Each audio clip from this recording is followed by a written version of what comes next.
যে নিজেকে ঠিক রাখতে পারে না সে নিজের জন্য যেমন বিপজ্জনক তেমনি অন্যের জন্য বিপজ্জনক। কি হবে জীবনে এত পারফেক্ট মানুষ খোঁজে যদি সেখানে ভালোবাসাই না থাকে।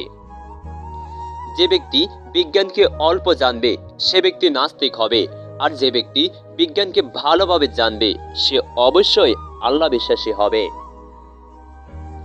যোগ্য ব্যক্তিরাই সমালোচিত হয় আর সমালোচনা করে অযোগ্য ব্যক্তিরা। জীবন যতক্ষণ আছে বিপদ ততক্ষণ থাকবেই। তুমি যদি গরিব হয়ে জন্ম নাও তাহলে এটা তোমার দোষ নয়, কিন্তু তুমি যদি গরিব থেকেই মারা যাও তাহলে সেটা তোমার দোষ। তুমি যদি সর্বোচ্চ আসন পেতে চাও তাহলে তুমি নিম্ন স্থান থেকে শুরু করো। দুঃখ কষ্ট মানুষের জীবনের একটি ব্যক্তিগত গান, যে গান মানুষ নিজে ছাড়া অন্য কেউ শোনে না।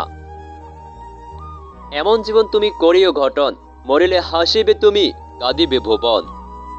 মানুষ যখন সাফল্যের দ্বারপ্রান্তে এসে পৌঁছায় আর তখনই তার প্রিয় মানুষটি হারিয়ে যায়। তুমি যদি কাউকে হাসাতে পারো সে তোমাকে বিশ্বাস করবে, সে তোমাকে পছন্দ করতে শুরু করবে। হৃদয়ের গভীরে যার বসবাস তাকে সবকিছু বলতে হয় না, অল্প বললেই সে বোঝে নেয়। মানব হৃদয় আয়নার মতো, সে আয়নায় ভালোবাসার আলো পড়লে তা ফিরে আসবেই। কাগজে কলমের সৌন্দর্যের যথার্থ ব্যাখ্যা করা সম্ভব নয়, সৌন্দর্যের মুখোমুখি গিয়ে দাঁড়াতে হয়। সুখী হওয়ার একটা অদ্ভুত ক্ষমতা আছে মানুষের। এই জগতের সবচেয়ে সুখী মানুষ হচ্ছে সে যে কিছু জানে না। সব শখ মিটাতে গেলে বেঁচে থাকার প্রেরণা নষ্ট হয়ে যায়। যেসব মানুষের শখ মিটে গেছে তারা অসুখী। যার মধ্যে অন্ধকার থাকে সে কখনো আলো নিয়ে খেলতে পারে না। যে স্বপ্ন আপনি একা দেখেন তা কেবল একটি স্বপ্ন, আর যে স্বপ্ন আপনি সবাইকে নিয়ে দেখেন তা হলো বাস্তবতা। মানুষের জীবনে 20 বছর পর্যন্ত ইচ্ছার রাজত্ব চলে, 30 বছর পর্যন্ত চলে বুদ্ধির রাজত্ব, এবং 40 বছর বয়সে চলে বিচার বিবেচনার রাজত্ব। ওই ভালোবাসা কাউকে দিবেন না যে ভালোবাসা শুধু তাকে কাঁদাবে। জীবনে সুখী তারাই হয় যারা অন্যের বুকে ছুরি মেরে নিজে ভালো থাকতে পারে।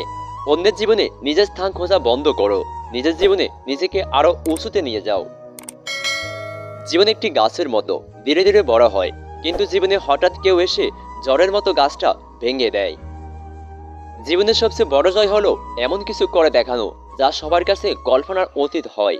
সময় হচ্ছে ধারালো ছুরির মতো, আপনি যদি সময়কে না কাটেন তাহলে সময় একদিন ধারালো ছুরির মতো আপনাকে কেটে ফেলবে।